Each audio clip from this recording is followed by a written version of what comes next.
The accompanying story is known as the most merciless shark assault in written history.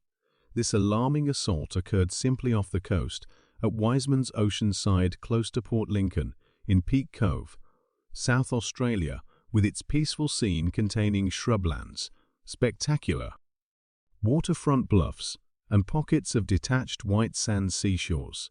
It's no big surprise that the port is known as one of Australia's excellent traveller problem areas for experienced searchers and travellers the same.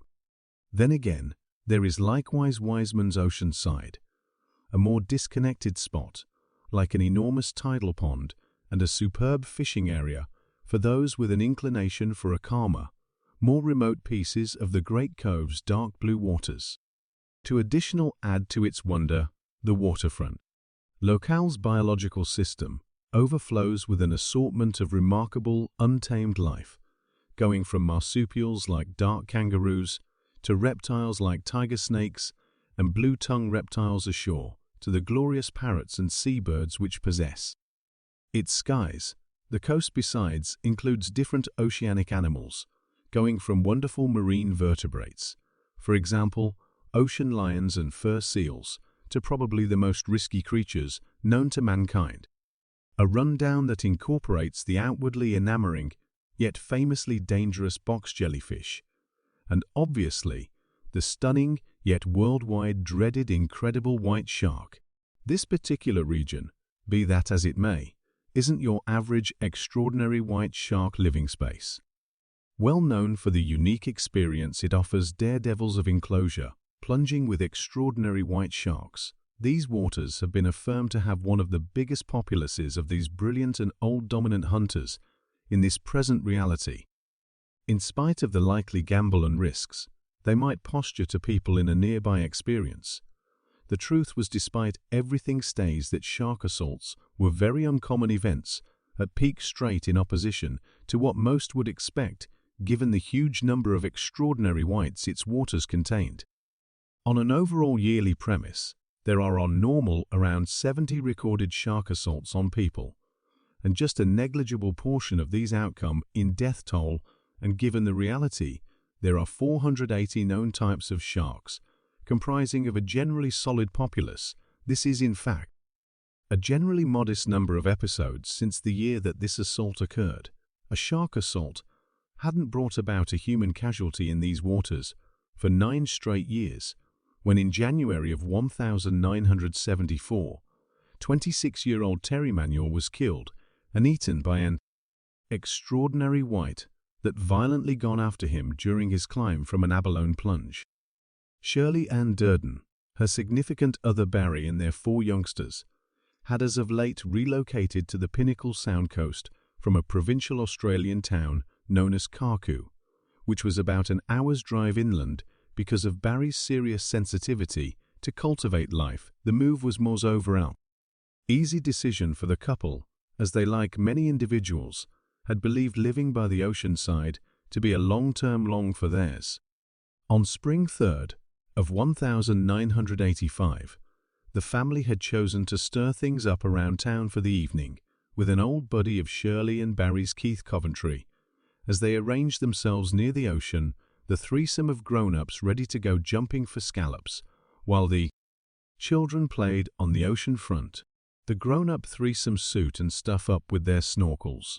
Shirley and Barry illuminate the children that they will be back and will be not excessively far seaward.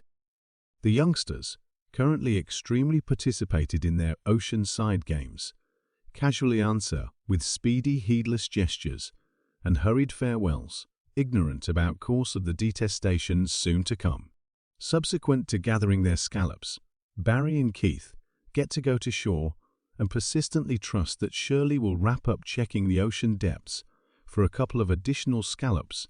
The 2 men speak and mess with each other, and the children, boasting about who figured out how to gather out larger number of scallops than the other Shirley, hypnotized by the sights and in general experience she was having, abruptly understands she's gathered far additional scallops than she'd initially expected to, and starts to gradually turn and head towards shore, back toward her loved ones. A roughly 22-foot, and profoundly starving extraordinary white shark arises out of the profundities of the dark blue ocean on the chase after its next feast.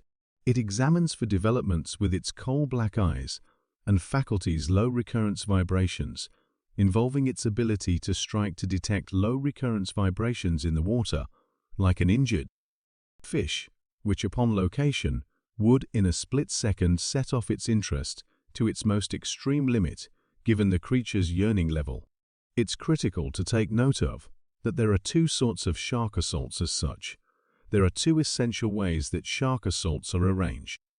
The primary kind is an incited assault, and indeed, there have been a few recorded examples where people have incited sharks and been obviously gone after thus, and the second sort of shark assault are called unwarranted assaults. In this situation, the shark goes after a human, wandering for no specific reason or in more uncommon cases, with the expectation to consume. The extraordinary white proceeds to frantically examine the water for development as it keeps on swimming toward Shirley. What's more, as it drew nearer, Shirley's middle at last shows up close to the outer layer of the 7ft profound waters. The shark locks its sights on Shirley as she swims gradually towards Barry and Keith, outrightly uninformed about the approaching risk. In a scene straight out of a blood and gore flick, the shark focuses and breaks, capably sending off Shirley a few feet high up. With her middle waist in its jaws, the monster lands on the water with a major sprinkle, guaranteeing its jaws down harder to get its hold on her body, squashing vulnerable Shirley's middle with its huge jaws and enormous chomp power, and starts violently shaking its head from one side to another. Procedure which most sharks ordinarily use to tear appendages, thick fat, and tissue off of their prey. The seawater turns dark red. The men and children, who as of now are frozen from shock, observe powerlessly as the monster proceeded with its frenzy on poor Shirley. Barry wakes up from his frozen daze-like state and endeavors to hop into the water after her, and is in a split second kept down by Keith and the children, as the unfortunate spouse madly shouted the words, "She's gone, she's gone." The men and the children stand frozen watching Shirley's middle drifting in the water face.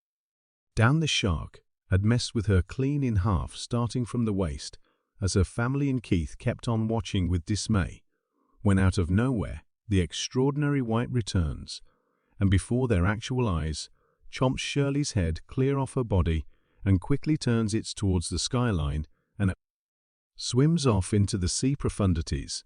The story doesn't end here nonetheless. Reports demonstrated that heroes had endeavored to save what survived from Shirley from the water, yet were always unable to track down her body, in spite of long periods of extreme pursuit endeavors to assist with rescuing. Essentially, a piece of Shirley out. For her family, there was no indication of her middle at all, and the inquiry was in the long run cancelled.